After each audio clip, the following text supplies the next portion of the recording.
Boa noite a todos. Obrigado pela presença de vocês. Já de antemão vou pedir desculpa que eu estou um pouco sem voz, saindo de uma gripe aí, então se eu der uma tossida e a voz der uma falhada, me perdoem. Eu não costumo falar do meu currículo no início da palestra para não decepcionar ninguém logo no começo. Eu deixo para o final para vocês se decepcionarem com o currículo. Então, passa aí para mim, por favor. A gente vai falar de intraempreendedorismo. Por que essa palestra foi pedida para mim pelo Wagner Siqueira, pelo presidente da casa? Eu dei uma palestra aqui sobre empreendedorismo, uma palestra que eu já dei no Brasil quase todo, chama Propósito Empreendedor. E como a maioria do público aqui eram estudantes e profissionais, eu foquei muito nos exemplos, no intraempreendedorismo, e o pessoal que estava aqui gostou.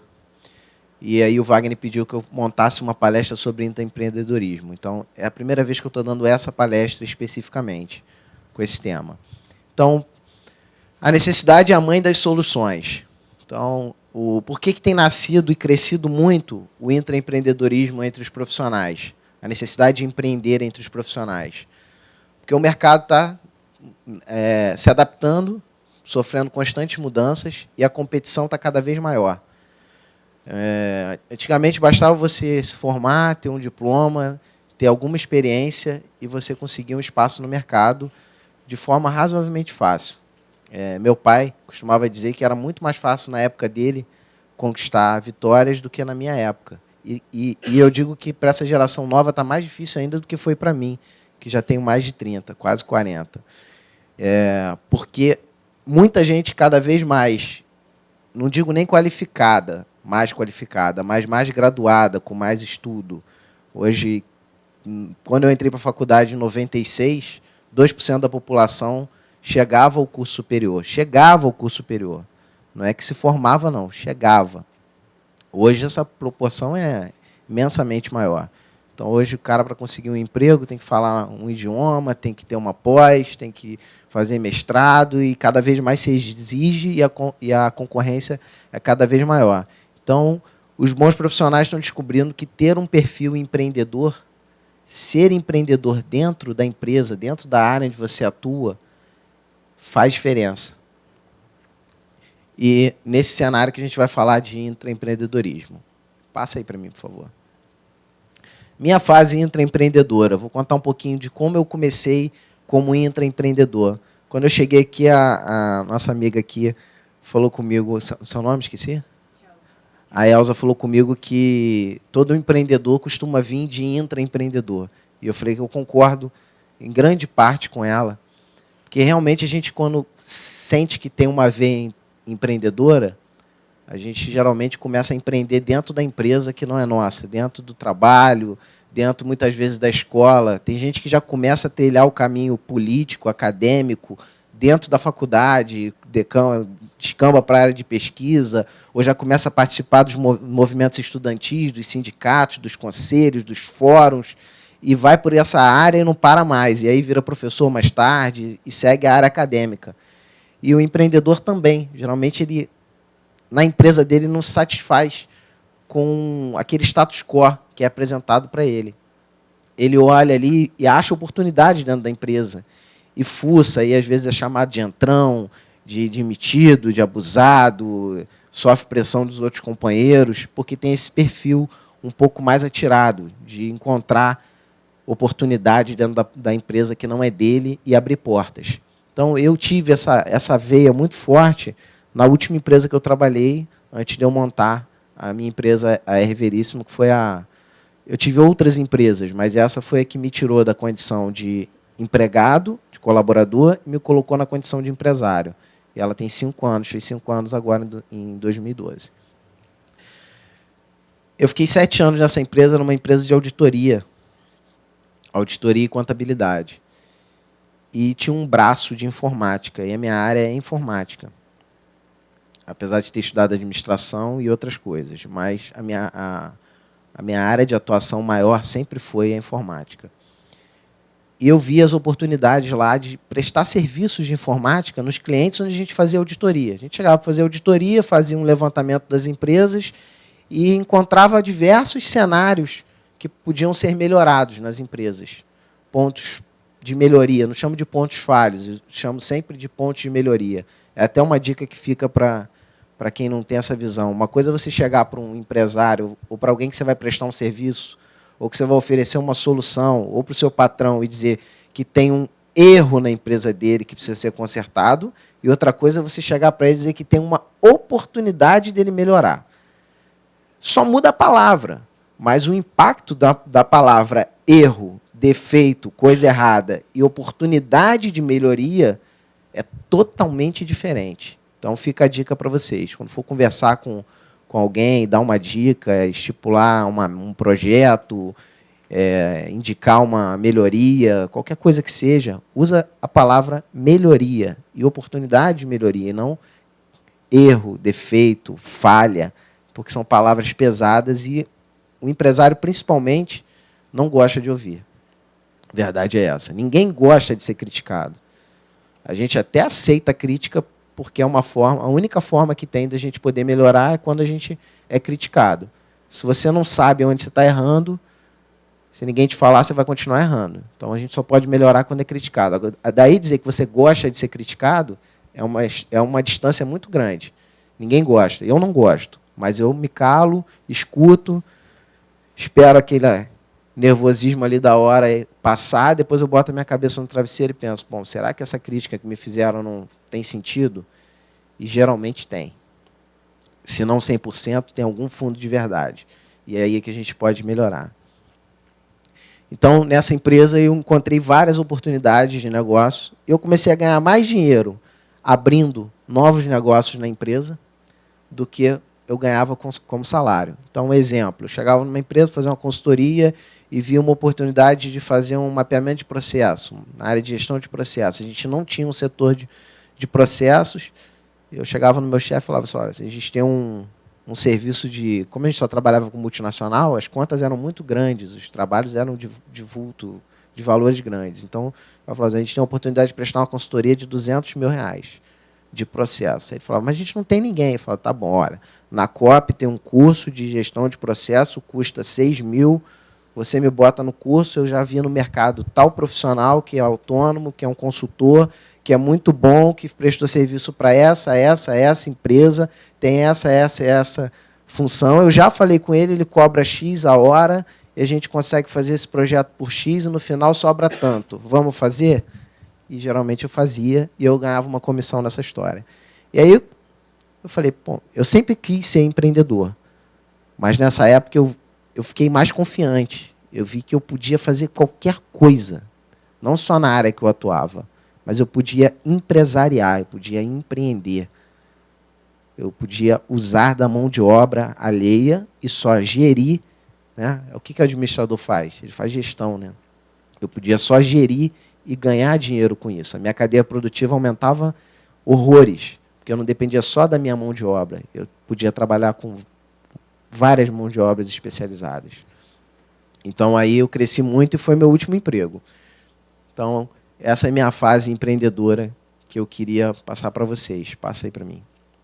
Oportunidade versus problemas. Em época de ressaca, no mar, venda remédio para enjoo. Então, tem gente que só fica reclamando que tem problema, a minha empresa tudo dá errado, nada funciona. Então, vai lá e mostra como é que funciona. Procura a solução. Todo problema tem uma solução. Você pode não saber qual é, mas tem. Só tem um problema na Terra, no mundo, que não tem solução, que é a morte. É o único. Todos os outros têm solução, mais fáceis e mais difíceis. E o empreendedor e o intraempreendedor, você que vai empreender dentro da empresa onde você está trabalhando, ele tem que ser uma pessoa que aponte soluções, não só defeitos. Criticar e ficar apontando defeito, só apontando defeito e não mostrar solução, não resolve. Patrão nenhum, chefe nenhum, gerente nenhum gosta de um cara que só reclama. Ele quer alguém que apresente soluções. Esse é o perfil do empreendedor. Porque quando você tem que pensar o seguinte, se você vai ser um intraempreendedor, você tem que se comportar como se a empresa onde você trabalha fosse sua. Porque, por exemplo, na minha empresa, quando o problema passa pelo técnico, vai para o gerente, quando ninguém resolve, cai no meu colo. E aí, o que eu faço? Eu tenho que resolver, eu sou o dono da empresa. O meu cliente precisa de uma solução e eu tenho que dar. Quando a gente vira empresário e vira empreendedor, essa realidade, no começo, é cruel. Você fica procurando ainda o patrão, ou esperando o relógio das 5 horas para ir embora, que alguém vai resolver para você, e não vai ter ninguém para resolver para você. E aí a sua capacidade de resolver problemas aumenta muito. Porque você passa a entender que não tem jeito, você tem que resolver. Se você vai buscar uma consultoria externa, se você vai pedir opinião de outras pessoas, se você vai contratar um profissional que entenda mais que você sobre aquele problema, se você vai fazer um curso, um MBA, seja lá o que for, você tem que dar uma solução. E se você não der uma solução, você tem que dizer o porquê não deu uma solução. Então, errar é humano, então você pode errar. Agora você vai ter que chegar para o seu cliente e falar assim, eu vendi uma coisa para você e eu não estou tendo a competência de entregar. E é aí que se diferenciam as grandes empresas das pequenas empresas. Não em tamanho, mas de quem vence o jogo e quem perde o jogo. Quem vence o jogo é quem tem a competência, muitas vezes, de demonstrar falha. E quem perde o jogo é quem fica inventando desculpa, critica A, B e não resolve nada. Então, essa é a visão que eu espero que vocês levem para a empresa de vocês. Eu resolvo problemas. A empresa onde eu trabalho, enquanto eu estiver dentro dela, é a minha empresa. É o famoso vestir a camisa. Se você vestir a camisa, seu talento vai aparecer a qualquer momento. Esquece que a empresa não é sua. Trabalha como se ela fosse sua. Esse é o cenário do futuro. Quando eu conheci o Wagner Siqueira, presidente da casa, no século XX ainda, em 2000, num evento que teve na FGV, na época eu era estudante de administração, e procurei ele porque eu queria assinar o jornal de estudante. Na época, o cadastro de estudante era novo, estava começando, e eu não tinha grana para pagar lá os R$ 20 da inscrição. Eu vim de uma realidade difícil de vida, uma fase boa e uma fase difícil, eu não tinha, e eu procurei ele. Cara de pau, lá, mandei um e-mail, falei, pô, eu quero. Ele me cadastrou, eu passei a receber e nunca paguei. E de lá para cá, ele vem sempre me apoiando, eu venho sempre pedindo apoio, e a gente faz sempre uma troca também. O que ele pede para mim, Ricardo, tem que ir lá no CRA, vai dar uma palestra, eu preciso de alguém para dar uma palestra, eu vou. Ricardo, tem que ir em Friburgo dar uma palestra em algum lugar, dá para você ir, eu vou. Por que eu estou falando isso? Porque a gente tem que ser fiel às pessoas que nos ajudaram. É um outro ponto importante que o empreendedor tem que saber dar valor. A quem ajudou, a ele, porque quem esquece as raízes fica sem base. Né? A coisa cresce sem base. Então, momento de dificuldade, venda remédio para enjoo. Momento de ressaca no mar, venda remédio para enjoo. Então, procure sempre uma solução, um produto, um serviço que resolva um problema. Se a empresa é sua, se a empresa é de terceiro, se é dentro da sua empresa, fora da sua empresa, não importa. Tenha essa visão de apresentar soluções. O dia que você entrar na sua empresa de manhã e falar, hoje eu vou resolver um problema da minha empresa, e apontar soluções, muitas vezes você vai apontar soluções e ninguém vai aceitar. Vai acontecer, é normal. Até que você tenha credibilidade. E aí é outra palavra importante. A primeira vez que você apontar uma solução, as pessoas vão passar a te olhar de forma diferente. E aí você vai passar a ter credibilidade. E aí as coisas mudam. É um trabalho, muitas vezes, de formiguinha. Porque quem oferece soluções, não importa se você tem um mestrado ou um doutorado. Depois que você está dentro da empresa, você está em pé de igualdade com todo mundo que está dentro da empresa. Os títulos valem muito para você abrir essa barreira inicial. Mas depois que você está lá dentro, o que vai te fazer crescer ou não é o seu conhecimento, a sua capacidade produtiva. Então, nada de ficar reclamando da vida e procurar uma oportunidade em todo problema. Passa para mim. E nada mais é que a curiosidade, a força de vontade e não desistir. Todos os slides estão ali, ó, coragem, atitude e atrevimento. Que eu acho que, para mim, são 3 fatores primordiais para quem quer empreender. Tem que ser corajoso, não pode desistir. tem que ter atitude, né? E tem que ser atrevido às vezes. A maioria das vezes. Porque todo mundo vai dizer para você que não vai dar certo, que é muito difícil, que alguém já tentou. Então você vai encontrar sempre barreira. Então você tem que atrever, tem que ser diferente, tem que agir de forma diferente. Uma das definições de loucura é fazer as mesmas coisas sempre da mesma forma e esperar um resultado diferente. Se você faz sempre a mesma coisa da mesma forma, o resultado vai ser sempre igual. Não adianta você achar que vai ser diferente. Então, você ir para o trabalho todo dia e se comportar da mesma forma e achar que um belo dia seu chefe vai abrir a porta e vai te dar um aumento e uma promoção é loucura. Você tem que agir diferente. Você tem que sair da zona de conforto. E o empreendedor é o cara que consegue fazer isso. Ele se tira da zona de conforto. Quando ele sente que a coisa está muito parada, está muito estagnada, ele inventa alguma coisa diferente, modifica o cenário para ser diferente. E por isso que os resultados são diferentes. Ah, é fácil?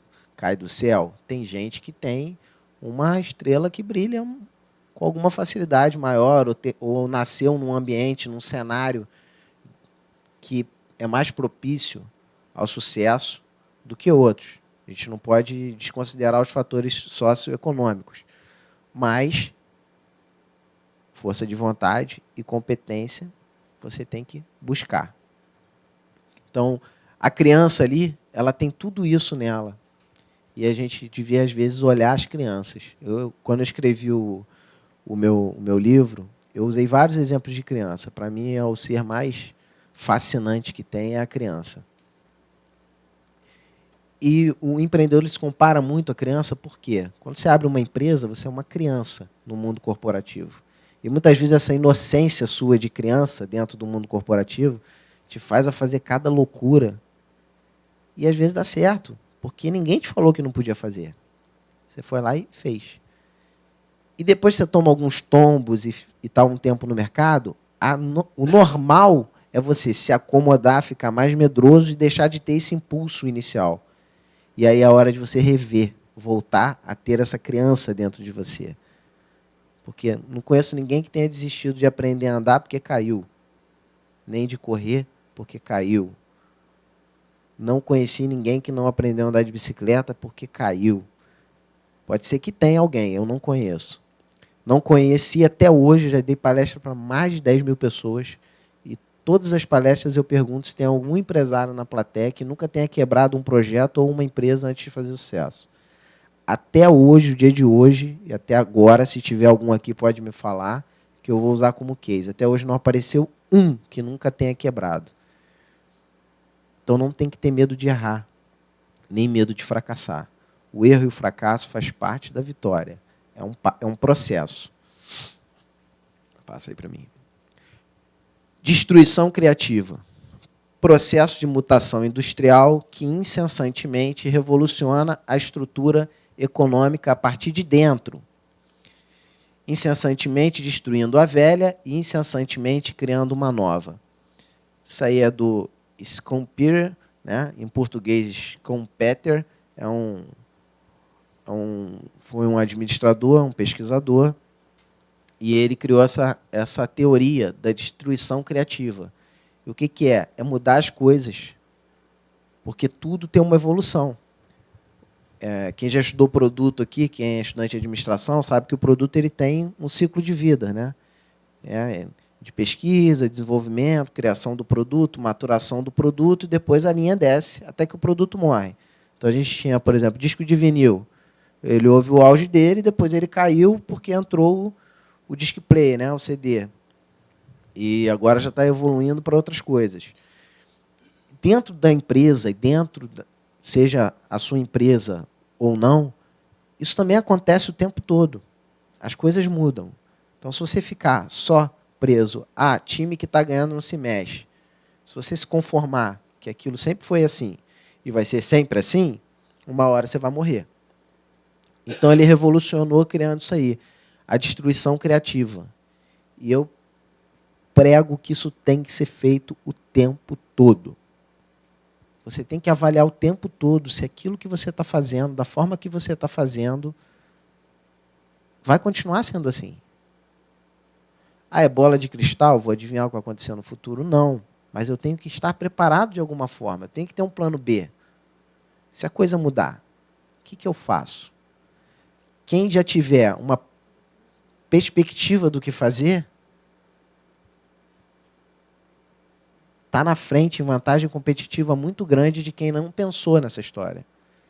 Então, por exemplo, aquele paranoico que entra num ônibus e senta no meio, porque se bater na frente, bater atrás, não pega ele no meio. Onde que é a janela de emergência, porque se bater ele já olhou para onde tem o gancho que puxa a janela, como é que ele vai fazer? Ah, é loucura? É loucura, mas se tiver um acidente, ele está mais preparado do que você.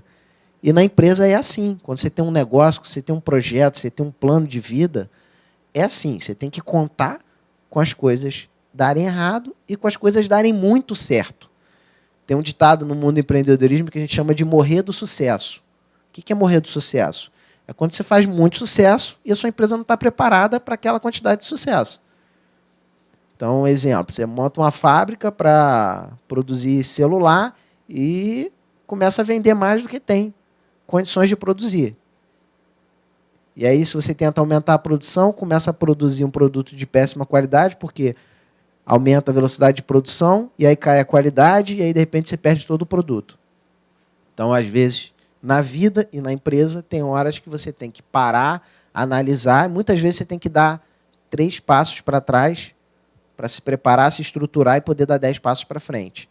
Então, a gente está numa geração que tudo é muito rápido. E as pessoas também querem resultados muito rápidos. Só que não tem hora que não dá. Não dá. Você pegar um gerente de projeto PMI. Eu vejo uns caras aí com 21 anos de idade, certificação PMI, gerente de projeto. Cara, na boa, começou a gerenciar projeto com 12 anos, para com 21 anos ser gerente de projeto, comprou, gente. Na boa, comprou o título. Ah, se ele tem competência e ele vai fazer, tudo bem, não vou julgar. Eu só acho que não dá para ser tão rápido assim as coisas. As coisas têm uma evolução. Não é ser muito preso ao passado, à estrutura antiga, mas também não pensar que você vai desconstruir tudo que já foi construído. Uma ciência, uma técnica, administração, por exemplo, as técnicas administrativas que Ford, que Fayol, que não sei, que você simplesmente vai jogar tudo no lixo. Não, isso não vale mais nada, não. Para mim, o que o Zuckerberg falar do Facebook é o que funciona. Não é assim também, não, gente. E muita coisa nova que aparece por aí só mudou de nome. São teorias que já existem há 400 anos. Então, não dá para ser tão rápido. Existe um processo para a gente evoluir. Então, pensa nesse cenário. Então, essa destruição criativa não é simplesmente tudo que estava antes não presta, vamos fazer tudo novo. Não é isso. É simplesmente você analisar se as coisas que eu faço dessa forma deixarem de existir dessa forma, o que eu vou fazer? É um planejamento. Quando você faz planejamento, muitas vezes você descobre que nada que você planejou aconteceu. Mas se você não tivesse planejado, não teria acontecido dessa forma. Você não teria chegado da forma que você chegou. Para que serve o planejamento? Simplesmente para você avaliar o que você traçou e aonde você chegou. Muitas vezes é para você descobrir o que você achou que faria e foi totalmente diferente do que você fez, do que para te dizer como fazer. Mas fazer você pensar numa solução para um determinado problema antes que ele aconteça. Não dá para deixa a vida me levar do Zeca Pagodinho? Não rola na empresa. Deixa a vida me levar? Não rola. Se você ficar, deixa a vida me levar, a hora que o problema vier, vai te levar. Vai te derrubar. A gente tinha uma empresa americana que fazia o backup de todos os dados financeiros da empresa no prédio ao lado. Esse prédio chamava Torres Gêmeas. Então, o avião veio, pum, derrubou uma. O backup estava na outra. Subiram todo o backup, a empresa voltou a funcionar. 10 minutos depois, sei lá, foram 5, não me lembro quanto tempo exatamente foi. O avião foi, bateu na outra torre e caiu as duas. Cadê o backup da empresa? Tem nego brigando na justiça até hoje para receber as ações. Era uma empresa de investimentos. Quem tinha dinheiro lá está tendo que provar que tinha de alguma forma para poder receber. Porque o dinheiro está lá. Mas de quem é o dinheiro? Não existe mais banco de dados da empresa, não existe papel, não existe arquivo, não existe nada. Será que eles fizeram um plano de contingência? Será que eles pensaram? Será que eles pensaram, se destruir aqui, como é que eu vou construir aqui? Então, na vida é assim, a gente tem que sempre pensar no plano B. Passa aí para mim, por favor. Bom, não tem como intraempreender ou empreender em si se você não acreditar. Se você não acreditar em você, ninguém vai acreditar. Sabe aquela história de que se você não se achar bonito, ninguém vai achar? Eu me acho lindo. O problema é seu, se você não acha, eu acho. Entendeu? Se eu não achar, ninguém vai achar, cara. Eu tenho que me achar. Se você não se achar bem, se você não gostar de você, ninguém vai gostar. Mesma coisa, se você não acreditar no negócio que você quer montar, ou no projeto que você quer levar à frente, ou no sucesso da empresa onde você trabalha, cara, muda de emprego, muda de profissão, muda de país, muda de alguma coisa, mas você tem que acreditar. Se você não conseguir, tá, meu plano é ser doutor em administração em Harvard.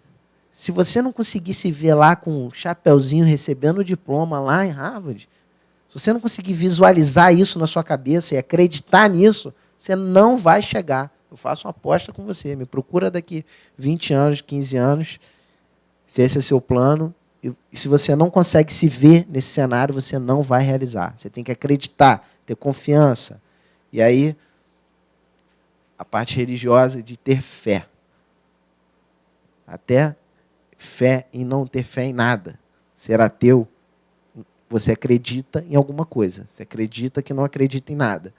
Mas você tem que ter fé, não é no sentido religioso. É fé de acreditar. De acreditar naquilo que você não pode provar que existe, ou que você não pode provar que vai acontecer, ou que você não consegue explicar como vai acontecer. Mas você acredita. É o primeiro passo para qualquer coisa dar certo na sua vida, é você acreditar. Não, volta.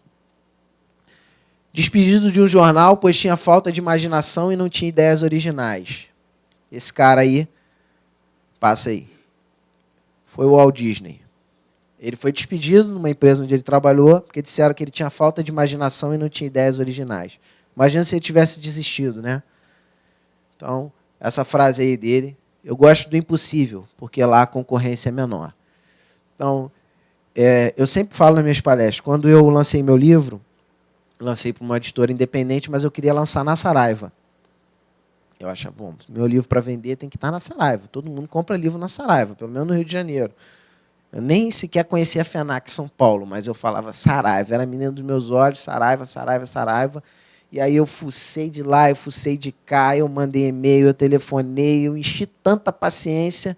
Eu conhecia todo mundo do segundo andar lá em São Paulo, onde é a sede da Saraiva, por telefone ou por e-mail, até que eu consegui lançar o meu livro dentro da Saraiva, da Travessa do Ouvidor, naquela mega store ali no centro do Rio. E aí, no dia do lançamento, eu botei 100 pessoas lá, vendi 50 livros, fiquei puto da vida. Falei, caraca, que merda, não deu ninguém. E aí o gerente virou para mim e falou, caraca, que espetáculo, como é que você conseguiu isso? Eu falei, o que é, cara? Essa merda aí não tem ninguém, cara. Eu chamei 400 pessoas, só tem 100 pessoas aqui dentro. Ele falou assim, cara, você não tem noção. Nem autor famoso aqui nunca lotou de gente aqui igual você. Eu não tinha noção. E ele falou assim, como que você conseguiu lançar um livro independente na Saraiva? A Saraiva não lança auditor independente. Só obras da própria Saraiva ou de grandes editoras. Eu falei, é? Ele falou, você não sabia não? Eu falei, não. Como é que você conseguiu? Eu falei, consegui. Eu não sabia e eu fiz. É isso aí, ó.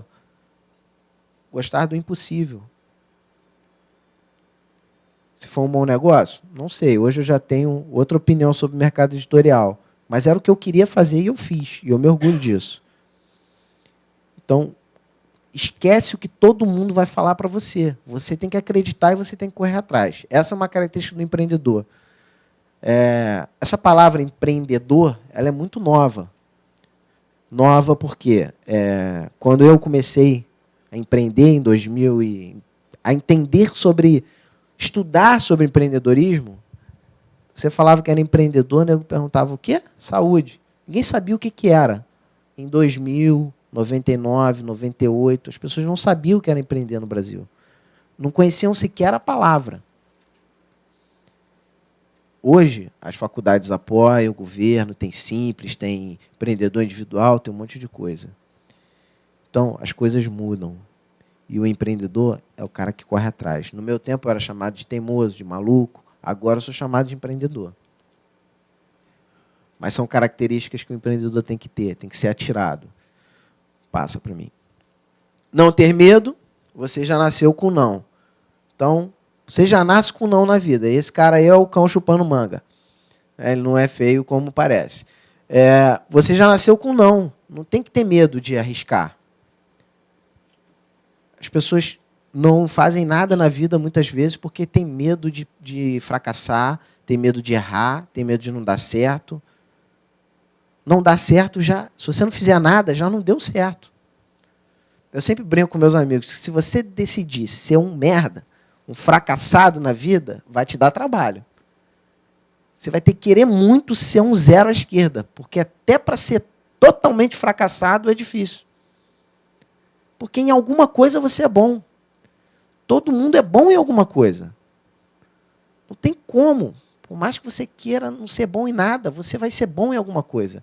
Deus não deixou nenhum ser humano nessa terra sem uma aptidão. Todo mundo tem um dom, tem uma aptidão, tem uma facilidade para alguma coisa. Agora, saiba onde você é bom. Se alguém diz para você que você é bom em alguma coisa, larga tudo e faz isso.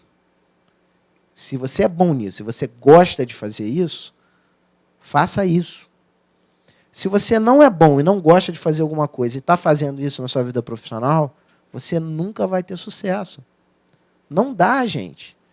É momentâneo? Eu também. Eu, por exemplo, eu detesto contabilidade. Vocês viram falando que eu trabalhei 7 anos numa empresa de contabilidade. Eu detesto contabilidade, mas eu estava precisando de emprego. Eu fui lá, até uma história engraçada, eu fui contratado para trabalhar como administrador de rede.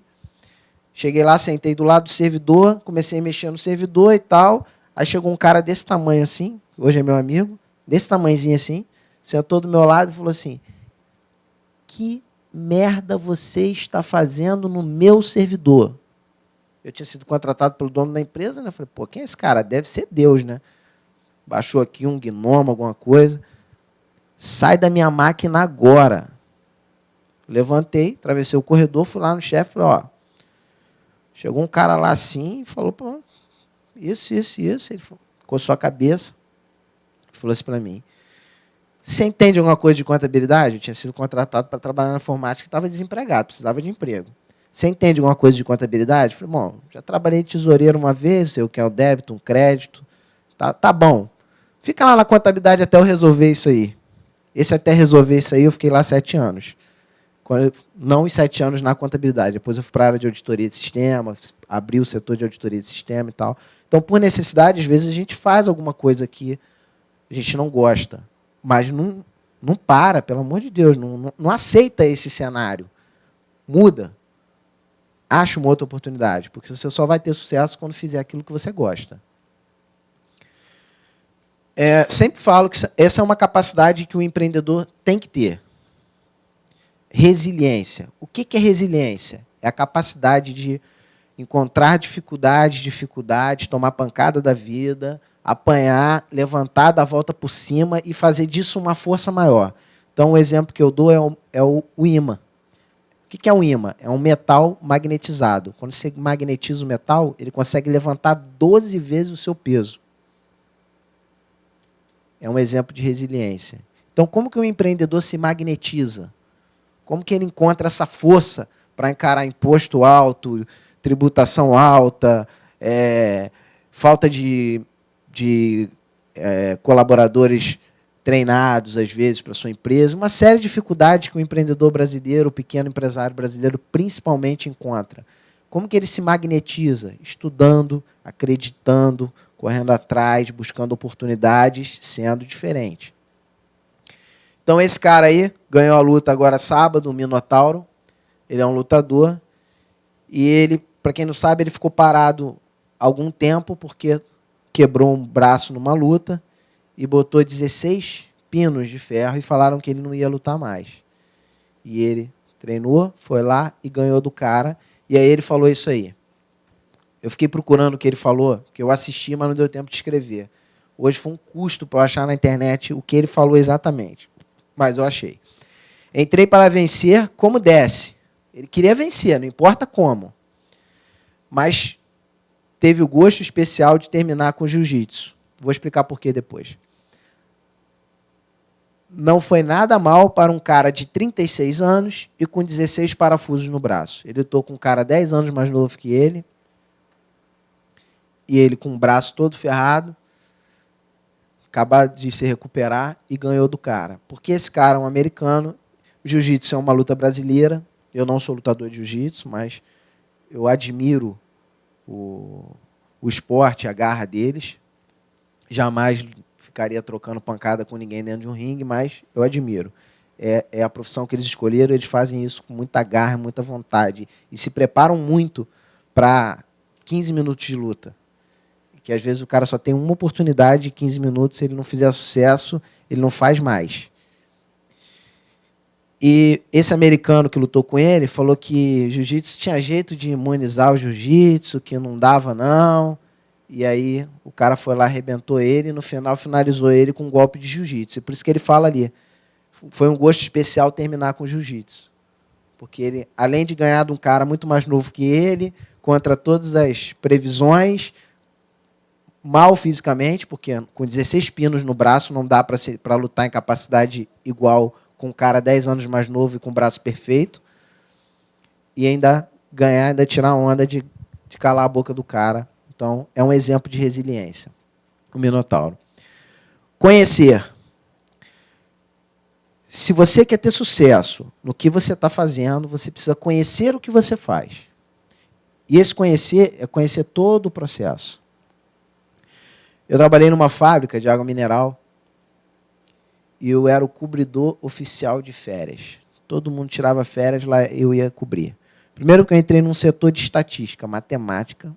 Também não é minha praia, mas aquela história da necessidade. De novo, né? Apareceu lá, eu me lembro quando eu tinha 2 dias nessa empresa, ela gerava tantos relatórios durante o dia, que você ficava 1 hora numa mesa gigante, assim, separando o relatório, depois botando em ordem, grampeando e botando na caixa. No segundo dia eu cheguei em casa e falei para minha mulher, cara, não vou aprender aquilo nunca na minha vida. 2 dias no trabalho. Eu falei, vou desistir, não vou aprender aquilo nunca. Ela falou assim, você vai. E eu precisava correr atrás e aprendi. Com 1 mês, o único cara que fazia aquilo na empresa há 8 anos entrou de férias e eu fiquei sozinho fazendo. O que ele levava 1 dia para fazer, eu passei a fazer em meio dia. E aí eu ficava metade do dia à toa. E aí eu comecei a cobrir férias. Eu cobria férias do porteiro, do almoxarife, do faturamento. O que eu ganhei com isso? Eu aprendi tudo dentro da empresa. Eu sabia todos os processos, desde quando a nota fiscal entrava na portaria até quando ela saía faturada. Da mercadoria que vinha, a mercadoria entrando e a mercadoria saindo. Só para resumir a história. Eu fiquei 1 ano e 4 meses lá, fui mandado embora e fui para essa empresa de auditoria que foi meu último emprego. Tinha 1 mês que eu tinha saído, eles me ligaram desesperado porque o cara que fazia a minha função pegou uma pneumonia, ia ficar 6 meses e não tinha ninguém para ensinar a fazer o trabalho, nem ninguém com competência para fazer o trabalho que fazia. E aí eu fui para lá trabalhar sábado e domingo. Eu ia para lá sábado e domingo, ganhando por hora, cobrei caro para fazer o movimento da semana toda e treinar um cara. E desse trabalho, eu acabei virando um consultor. Toda vez que tinha um problema lá dentro, vai ter auditoria, vai ter alguma coisa, eu era chamado, porque eu conhecia cada processo da empresa. E foi o meu primeiro grande estalo. Eu tinha 23, 24 anos, e eu tive o meu primeiro grande estalo. Falei, que foi quando eu comecei a estudar administração. Eu falei assim, caraca, esse é o bizu do negócio. É saber um pouquinho de tudo e muito do que você faz. Ah, pô, você não está falando nada de novo. Não estou falando nada de novo, gente. Não tem nada de novo em ter sucesso na vida. É tudo muito velho. Os caras já faziam isso há muito tempo. O problema é que as pessoas não acreditam que essas coisas funcionam. São coisas simples, acreditar, correr atrás, trabalhar, estudar, se esforçar. São as regras para ter sucesso na vida. Só que você tem que querer fazer isso e muito. E escalar prioridades. Deixar de tomar cervejinha às vezes, deixar de fazer não sei o quê para ficar estudando. Então, isso aí, conheça todo o processo, ao menos superficialmente, e seja especialista na sua área. Então, se você quer intraempreender na sua empresa, comece a entender tudo dentro da empresa, como as coisas funcionam. Eu brinco do caminho da nota fiscal. Se for uma fábrica, da nota que entra a matéria-prima à nota que sai à venda. Se for uma empresa de serviço, de como é feito todo o serviço até o cliente pagar, até receber. Conheça esse caminho. Se você conhecer um pouquinho de como tudo funciona, você vai começar a ser referência dentro da empresa, porque as pessoas vão começar a te procurar para te perguntar as coisas. E aí você vai aparecer. E quando você aparece, é aí que você começa a ganhar dinheiro. Porque tem gente que vai na sala do chefe e fala, chefe, vou fazer um MBA, eu queria que você me desse um aumento. O cara na minha empresa que me pedir aumento porque vai fazer um MBA, não vai ganhar nada. Você está investindo na sua carreira, não na minha empresa. Ah, é grosseiro? É grosseiro, é a vida. O mundo é mau e perverso. É assim que funciona. Se você baixa a cabeça, as pessoas pisam em cima. Então, levanta a cabeça. Está na merda? Sorri. Foi para o inferno? Abraça o capeta, beija ele, chama de amigo. Você já está lá mesmo? Então, é assim. Se você der mole, ele quer te derrubar. Tem sempre um invejoso dentro da empresa, tem sempre alguém querendo te derrubar. Então, você tem que ser diferente, tem que correr atrás. E como? Estudando, mostrando competência, conhecendo o caminho, sendo referência. As pessoas começam a te procurar para perguntar as coisas. E aí você vai aparecendo. E quando você começa a aparecer, aí começam as oportunidades de ganhar mais do que o salário. E quase todos os empresários que eu conheço ou empreenderam na área onde eles trabalhavam,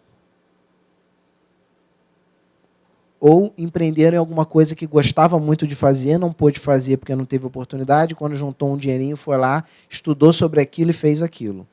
Meu pai tinha uma granja de frango de corte.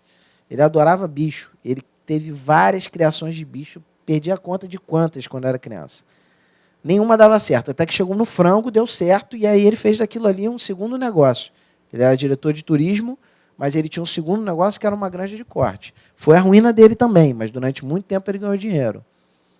Entendeu? Eu detesto, mas eu sei tudo de frango de corte, porque eu cresci trabalhando numa granja. Então, era um sonho dele, ele gostava disso, ele queria isso. Não era a formação dele. E aí você tem que estudar. Tem gente que tem vício de curso de MBA. O cara tem um problema na empresa, ele vai fazer um MBA porque o MBA vai resolver. Às vezes não é um MBA, às vezes é um bom livro. Às vezes o professor que está te dando aula ali no MBA, ele no livro que ele escreveu, ele ensina muito mais do que ele está te ensinando ali, porque no livro ele tem todo o tempo do mundo, e ali ele não tem. E ó, eu vou dizer uma coisa para vocês, é difícil, não conheço um autor de livro que se ele disponibilizou o e-mail dele lá no livro, você mandar um e-mail com dúvida para ele, que ele não vai te responder. Ele pode até demorar, mas vai te responder. Porque é prazeroso para a gente. Você, quando escreve um livro, você escreve para divulgar conhecimento, para compartilhar o que você aprendeu. Não é para ganhar dinheiro, porque, vou contar um segredo para vocês, livro no Brasil não dá dinheiro. Próximo. Entregue sempre mais. Fazer o beabá 10 para as 5, trocar de roupa e ficar esperando dar as 5 horas para bater o ponto, no meu tempo na fábrica era o relógio lá que você fazia assim e batia mesmo o ponto, por isso que era bater. Porque era igual máquina de escrever, batia um negócio lá no cartão de ponto. Quando dava 10 para as 5, o cara já estava arrumado esperando o relógio, o ponteiro virar para bater o ponto. Esse cara, bicho, não dá certo nunca. Ele vai ser sempre aquilo ali, ele não vai sair daquilo ali. Então você tem que dar sempre algo mais, seja como empresa, seja como funcionário. Entrega sempre um pouquinho mais do que te pediram. Se esforça um pouquinho mais. Apresente um resultado um pouco melhor. E o teu resultado, a longo prazo, vai ser melhor para você. Então, 2 exemplos. Esse cara aí que está na foto, aí está meio escura, ele chama Pipoca do Valdir, Valdir Pipoqueiro. Se eu não me engano, ele é de Curitiba. Pipoqueiro tem um monte, né? Toda esquina tem um. Esse cara tem um saquinho com balinha, com palito de dente e um guardanapinho para o cara limpar a mão. Tem um gelzinho de álcool para a pessoa limpar a mão antes de comprar a pipoquinha. Tem todo o diferencial. que ele fez? É caro para ele? É um pouquinho mais caro. Mas os clientes dele são fiéis, porque ele entrega um algo mais. E aí, não satisfeito, todo mundo reclamava, tinha um palito, o palito começou por causa daquela casquinha da pipoca que agarra no dente, né? Aquela que vai no meio entre a gengiva e o dente. E aí ele passou a botar o palitinho. E aí ele falou, um dia ele teve a ideia, falou, será que não existe pipoca sem esse carocinho? E aí ele descobriu que existe. Um milho de pipoca, acho que é chileno, que não tem aquela casquinha.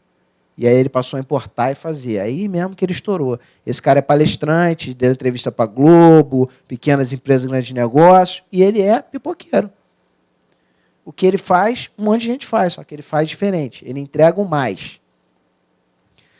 Estão vendo, as mulheres estão vendo o sapato ali, né? Que é um grande objeto de desejo das mulheres, né? Mulher gosta mais de sapato que homem gosta de carro. Então, sapatos e meia. Isso é uma história que eu não sei a origem, eu não me lembro onde eu ouvi essa história, mas é verídica. Era uma vendedora de loja, que eu não sei se na época que eu trabalhava com auditoria, mas é real essa história. Ela trabalhava numa loja de sapatos de luxo. E as mulheres, quando iam lá comprar sapato, experimentar o sapato, não tinha meia para experimentar o sapato, e muitas vezes para já sair vestindo o sapato.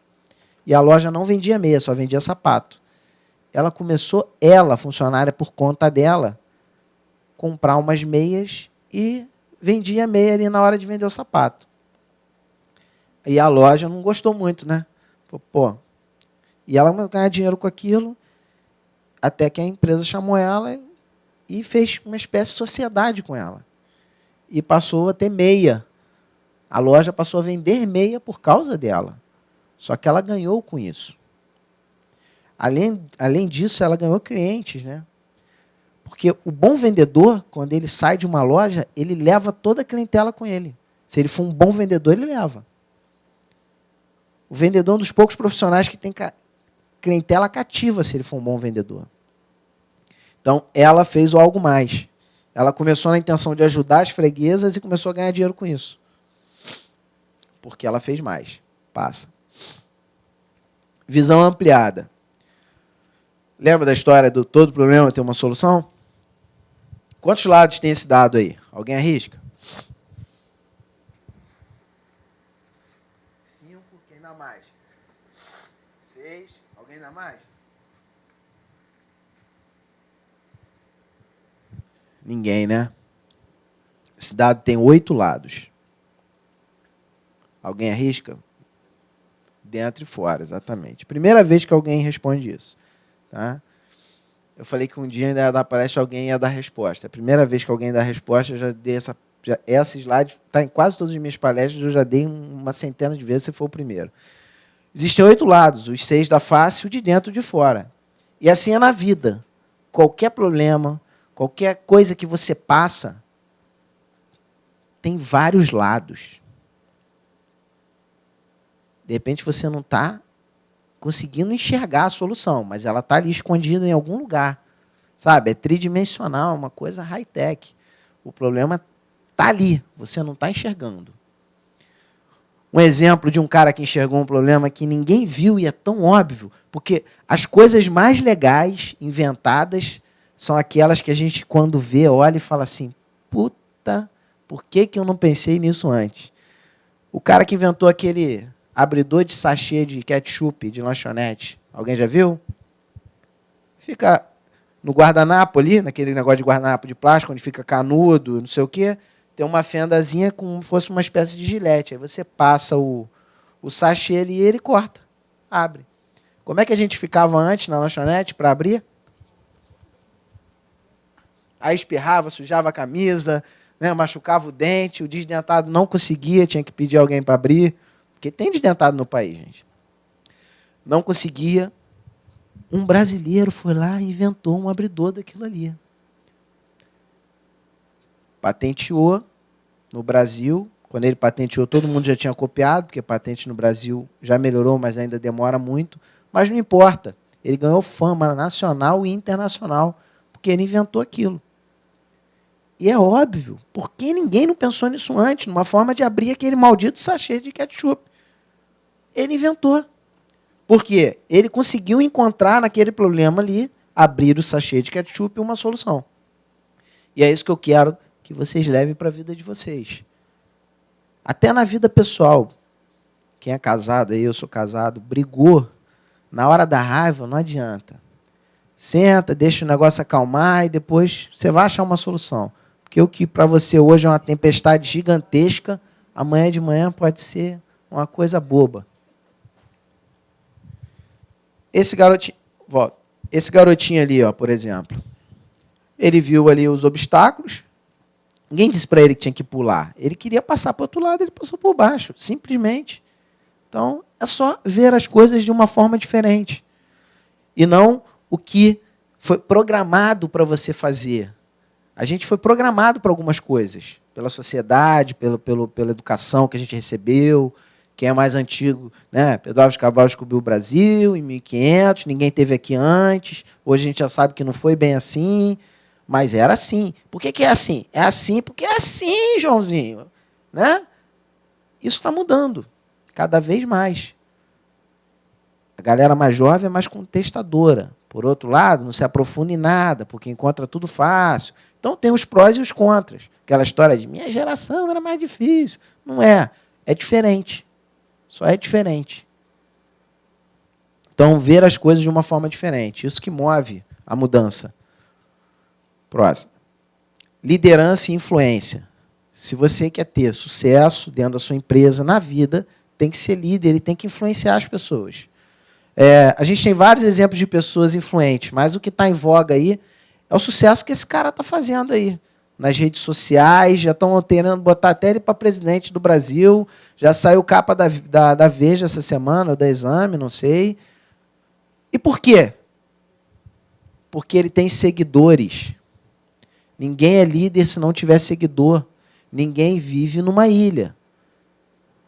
Então você tem que se comunicar. Os melhores negócios que eu fiz na minha vida nasceram de secretária, porteira e faxineira. Pessoas que as pessoas muitas vezes não dão bom dia. O meu maior contrato da minha empresa, quem me indicou foi a Dona Ana. Eu lembro o nome dela até hoje. Ela era a tia da cozinha que fazia o cafezinho. E eu chegava de manhã numa empresa que eu prestava consultoria, eu era terceirizado, e ela tomava o café e ficava de conversa fiada com ela. Aí um dia ela falou assim para mim, você mexe com aquele negócio, você montou um negócio de uma empresa que conserta aqueles negócios que é estranho de computador, né? Eu falei, é. E eu escutei o diretor falando aí que tem uma empresa que faz isso aí, que está uma porcaria, que eles vão sair, estão procurando uma nova. Você quer que eu fale com ele? Eu falei, quero. Eu não tinha como chegar na sala do presidente, ela é uma multinacional espanhola da área de energia. Eu não tinha acesso à sala do presidente. Nunca eu ia chegar na sala do presidente. Ela foi lá, varrendo lá no cafezinho, porque era minha amiga, fez amizade comigo, e falou para o presidente, tem um garoto aí fazendo consultoria que tem uma empresa. Eu tinha montado a minha empresa, mas ainda não tinha faturamento, e eu fazia consultoria para várias empresas que eu tinha amizade no mercado. Os caras me quarteirizavam nas consultorias. E eu fechei um contrato que me segurou na época por um bom tempo. Dona Ana do Café. Então, bom dia para porteira, assessorista, tratar todo mundo igual. Isso é bom para caramba. Então, você tem que ter seguidores. Se ninguém te segue, você não é líder. Você é chefe. Chefe tem poder hierárquico. Manda quem pode, obedece quem tem juízo. Eu fui militar, sei o que é isso. Agora, até dentro do militarismo, alguém aqui foi militar? Foi militar? Você é militar? De onde? Do Exército? Da Marinha? Na Marinha eu não sei como é que é, mas no Exército o cabo velho, aqueles velhos com 20, 30 anos, manda mais que o coronel às vezes. Ele não tem o poder hierárquico, mas ele tem um poder de liderança, de influência, de conhecer tudo sobre tudo dentro daquela quartel ali, porque o oficial entra e sai, ele é transferido. O sargento entra e sai, é transferido. E o cabo velho fica ali a vida inteira. Então, quem conhece mais da unidade é o cabo velho. E o bom coronel, quando chega no exército, que é esperto, a primeira coisa que ele faz é pegar os cabo velho, motorista, soldado, corneteiro, os caras antigos, e perguntar quem manda, quem faz o quê, como é que é o quê. Dá todo o serviço. Eu, quando trabalhava com auditoria, quem me caguetava todas as fraudes, na maioria das empresas, eram as secretárias. Você paga almoço, sai para almoçar com a secretária, faz amizade, o nego começa a te contar tudo. E é assim. policial quando vai fazer investigação, é o porteiro, a história do mordomo. Então, é na base que a informação... Porque quando você gera uma empresa, as pessoas não levam informação para você, às vezes. Começa a se criar barreiras naturais. Então, se você quer saber como uma coisa está acontecendo mesmo, você tem que ir para o chão da fábrica, para o chão do negócio, para poder ter informação. E tem que ter líder. Se você não tem líder, se você não tem seguidor, você não tem liderança e você não é influente. Dois caras influentes no Brasil, bem ou mal, são influentes. Um para o bem, Silvio Santos. Outro, não vou dizer para o mal, mas é criticado, Bispo Macedo, da Igreja Universal. Eu comprei o livro dele agora para ler, não sou protestante, comprei por curiosidade para ler o livro dele. Se o que ele conta da vida dele é verdade, eu não sei, mas a história dele de empreendedor é fora de sério. O cara começou num coreto no Meia e hoje ele é dono de emissora, de um monte de coisa, está no mundo inteiro. Então é inegável. Se ele usou de meios lícitos e ilícitos, eu não vou julgar. Agora, a capacidade empreendedora dele é a mesma coisa do Silvio Santos. Silvio Santos, garoto ainda, precisava de dinheiro, ele ia para a Lapa, ele não podia jogar sinuca porque era menor, então ele levava o dinheiro e apostava na mão dos jogadores. Olha, já tinha inventado o mercado de aposta naquela época. Depois ele viajava na barca, que o pessoal de teatro e rádio viajava de Niterói, que as gravações eram lá, para o Rio, na última barca, e vinham fazendo um salseiro, né, dançando, fazendo farra na última barca. E ele falou assim, por que não tem cerveja na barca? O primeiro grande negócio do Silvio Santos foi vender caneta. Ele conseguiu uma autorização para vender cerveja dentro da barca, nessas últimas barcas. E fez tanto sucesso que deram uma pernada nele. Então, o cara tinha visão, é um cara influente até hoje. Próximo. Junte seus bons, sigam meus bons aí, o Chapolin. Gente, se você só anda com quem não presta, você não vai aprender nada que preste. Se você tem medo de trabalhar com gente inteligente, porque o cara vai ofuscar seu brilho, você não vai crescer. Se você quer ser bom, ande com quem é bom. Se você quer aprender, colhe com pessoas que sejam mais inteligentes que você. Eu, na minha empresa, tenho uma maldição. Só trabalho com um cara mais inteligente que eu. Sou contestado o tempo todo por eles. Mas é o nível que eu quero para a minha empresa.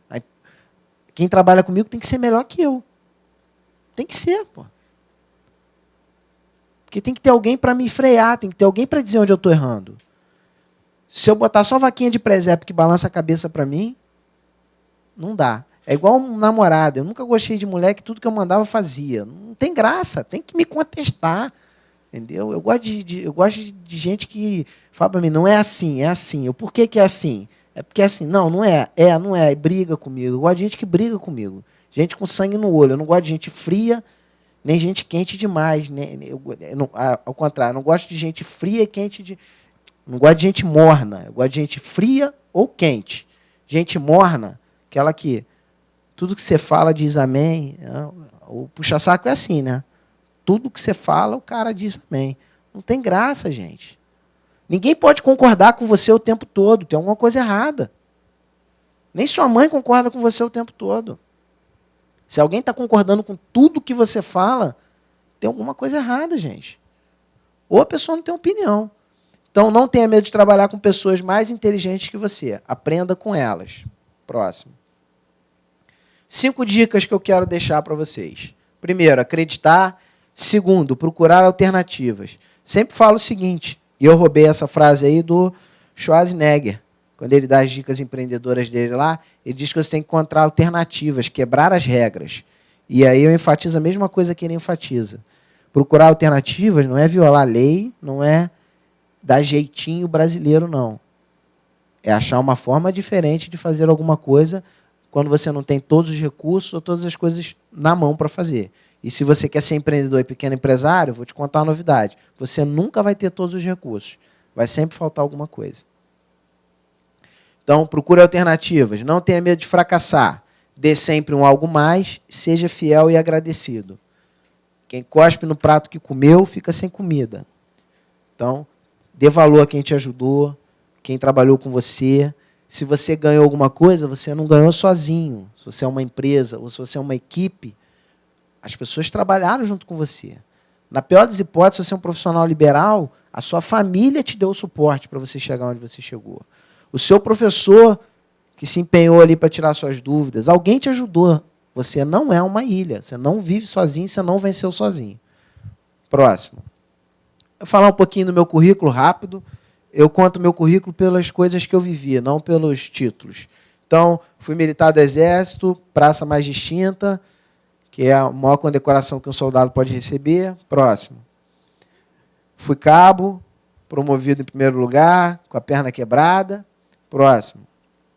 Isso aí foi um intercâmbio que eu fiz entre o Brasil e os Estados Unidos, o Exército Americano. Próximo. Eu fui no fundo do poço, andei na lama para vencer. Próximo. Meu primeiro empreendimento, isso aí foi eu era magrinha assim, gente, que saudade. Em 2002, quando eu descobri a palavra empreendedorismo. Eu sabia que eu era empreendedor, mas eu não conhecia a palavra. Foi em 2002, foi a primeira empresa, foi um site que tinha colunistas de diversas áreas escrevendo para esse site.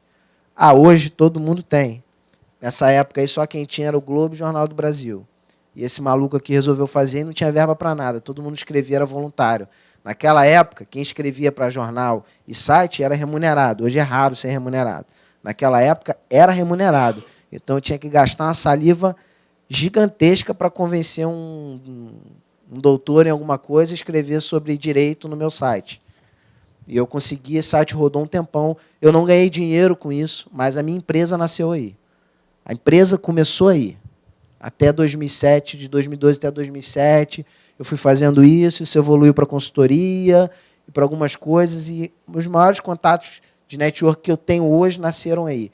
Tem pessoas que hoje escrevem para você SA, estão no cenário nacional aí como palestrante e tiveram a primeira oportunidade de escrever na internet no meu site. E hoje eu peço eles a oportunidade e eles abrem as portas para mim. Então, a gente tem que plantar para colher. E a colheita leva um tempo. Então, vou portal RV. O domínio ainda existe, redireciona para o meu site. Próximo. Esse aí foi uma das últimas conquistas, o lançamento do livro, na Saraiva. Próximo. Palestrante. Por que eu escrevi o livro? Como é que eu comecei empreendendo? Mais na frente, quando eu mostrar ali algumas realizações, eu vou explicar. Mas eu não lancei o livro pelo livro. Eu queria ser palestrante. E eu não tenho um currículo muito acadêmico. Eu moldei a minha carreira como empreendedor, para ser empresário, não para ser acadêmico. Por vários motivos. Não é preconceito, não. Estou fazendo, uma hora eu vou terminar. Já fiz várias coisas, mas ainda quero fazer um mestrado ainda. Mas moldei a carreira para ser empresário. E aí, num determinado momento, eu vi que as coisas que eu falava, como palestrante, em descompromissado, as pessoas me chamavam para bate-papo empreendedor, me chamavam para falar e tal, e o pessoal gostava. E eu falei, caraca, eu quero ser palestrante. Tomei gosto pela coisa. Eu já era professor da área de informática, e eu falei assim, cara, eu quero ser palestrante, eu quero fazer isso. Me dava tesão fazer isso. E aí eu falei, bom, eu precisava achar uma alternativa para me dar uma guinadinha no meu nome. E aí veio a ideia do livro. Então, todo mundo que não sabe a história pensa que o ser palestrante veio como resultado do livro, mas não foi. O livro foi uma ferramenta para eu me tornar palestrante. Então, eu consegui. Essa foi uma das maiores palestras que eu dei em João Pessoa, num evento com 12 palestrantes. Foi em julho desse ano. Próximo. Realizações. Eu sou detentor do selo Empreendedor Sustentável, Shell do Brasil, internacionalmente Livewire do ano de 2002. No Brasil, ele é conhecido como Iniciativa Jovem. O que é esse projeto? Só en passant. Esse projeto é patrocinado pela Shell, ele tem no mundo inteiro, e apoia empreendedores, pessoas que querem ter um negócio. Hoje, os números desse projeto tem por volta de 1.000 inscritos todo ano. Desses 1.000, 100 mais ou menos são selecionados para participar do projeto. E no final, os que chegam no final apresentam um projeto, tem que legalizar a empresa, apresentar um plano de negócio, um projeto de negócio, um plano de ação, e é avaliado por uma banca de profissionais de nome no mercado. E se você for aprovado por essa banca, você recebe o selo de empreendedor sustentável Shell do Brasil, internacionalmente chamado de Livewire, com chancela da Unesco. Quais são os números desse projeto? Eu sou da segunda turma de 2002, 2002 teve 2 turmas, o projeto existe até hoje. A média de selados por ano são 12 a 13 jovens. Então, eu posso dizer que faço parte aí de um seleto grupo de mais ou menos 130 pessoas em 10 anos. Então, é um selo muito reconhecido no Brasil para empreendedores. Não tem nenhum projeto de empreendedorismo tão audaz quanto esse. E quem quiser conhecer, iniciativajovem.com.br. Abre inscrição todo ano. Sou colunista do site Administradores, galera de administração deve conhecer, do Leandro Vieira, meu amigo, me pediu muita dica quando começou o site dele, porque eu já tinha o Portal RV. A gente troca figurinha direto. Eu sou colunista lá, no Web Insider, que é um site da área de informática também muito acessado. Sou articulista mensal da Tribuna do Norte, que é o maior jornal do Nordeste, com o tema empreendedorismo. E agora da revista Atitude Empreendedora, que é do sul do Brasil, está rodando aí nacionalmente, já tem 3 meses essa revista e vai dar o que falar. Sou membro do Conselho de Jovens Empresários da Firjan. Eu tenho um prêmio chamado Top of Business 2010, que eu recebi pela minha empresa, Reveríssimo Suporte e Tecnologia. Sou um eterno aprendiz, estudante, empreendedor e escritor. Sou técnico em processamento de dados por formação, me orgulho muito de ser técnico, num país que não dá valor para os técnicos, ao contrário de fora do Brasil, que os técnicos têm mais valor do que os graduados. Estudei administração e análise de sistema e atualmente estou estudando marketing. Sou aluno igual a maioria de vocês aí. Próximo. Meu jabá, esse é o meu livro, tem no meu site lá, quem quiser comprar, ricardoveríssimo.com.br, meu Facebook, /Ricardo Veríssimo, quem quiser me adicionar, pode adicionar, quem quiser pedir os slides, eu mando sem problema nenhum, não tem porquê, não tem mistério não, tudo que está aí, não tem problema nenhum. Próximo. E, mais obrigado a todos vocês por terem me aturado até agora. Eu deixo o currículo para o final, como eu falei no começo, porque não é nenhum currículo extraordinário, então eu gosto de deixar para o final, porque vocês têm a oportunidade de me conhecer antes de conhecer o currículo. Senão eu mostro o currículo e aí já perde a graça. Né? Você fala, pô, vou ouvir esse cara aí falar o quê? Ele não sabe nada. Então, eu deixo para o final. Obrigado e até a próxima.